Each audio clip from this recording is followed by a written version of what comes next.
17th of May, 1839. My hands tremble as I write. I feel a need to document my tribulation, for I fear that my memory will fail me if I linger. Today, I took some men and ventured into the dark, ancient passage we uncovered. Our torches burned faintly in the murky air as we slowly made our way underground. The men were superstitious and fearful. They argued loudly, and I felt their strange language getting to me. I mustered my strength and yelled at them to continue down the slopes and broken steps. The crudely carved passage confused me. It looked much older than the 4th century structure we had expected. The twisting path emerged into a great antechamber. The walls were lined with statues unlike any I'd ever seen. Despite their unearthly quality, I felt a strange familiarity toward them, which haunts me still. At the far end of the chamber, a great slab of stone sealed off whatever lay ahead. I gave the order to raise it, and as I pushed through the narrow space, the heavy stone suddenly dropped, sealing me inside. I was trapped. I'm not gonna lie, I hate all the reading notes at the beginning of the game.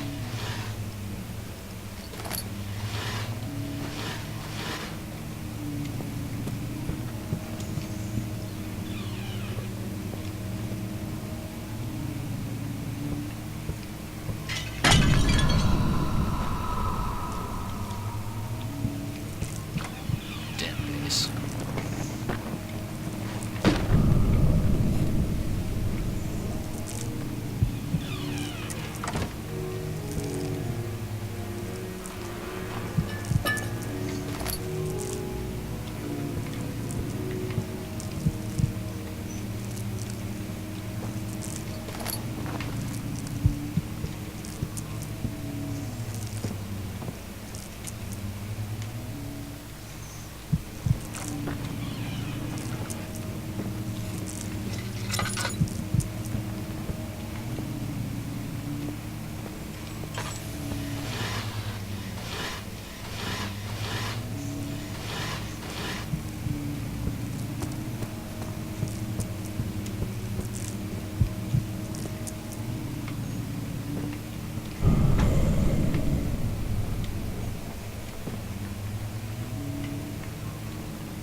Much of the castle is old and hasn't been tended to for centuries.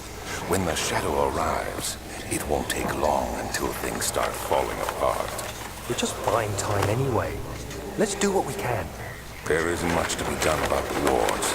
We should reinforce weak structures. The ground will tremble and there's a risk everything will cave in on us, especially downstairs. Here, and there. Let's get the servants working on it.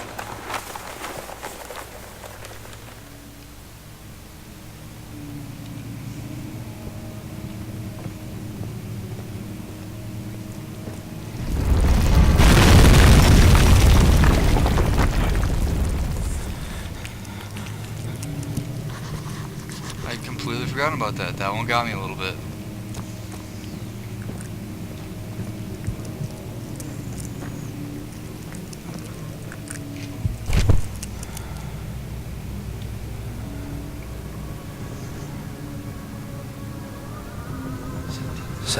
May 1839. After pounding the unforgiving stone wall for what seemed like an eternity, I realized it was hopeless. I was trapped. I fell to the ground, gasping for air, trying to focus. That's when I saw a faint blue shimmer. My weakened body was heavy to carry, but I managed to push myself toward the enchanting light. It was waiting for me. Enclosed in dark nothingness, I felt myself drawn to the mystic light. I reached out, closing it in my hands.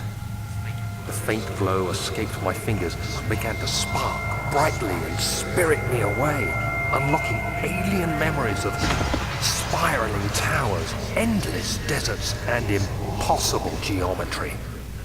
The next thing I can remember is the grating sound of stone being lifted, the voices of the Arabs pulling me to safety, and grasped firmly in my hands was the broken pieces of a most peculiar relic.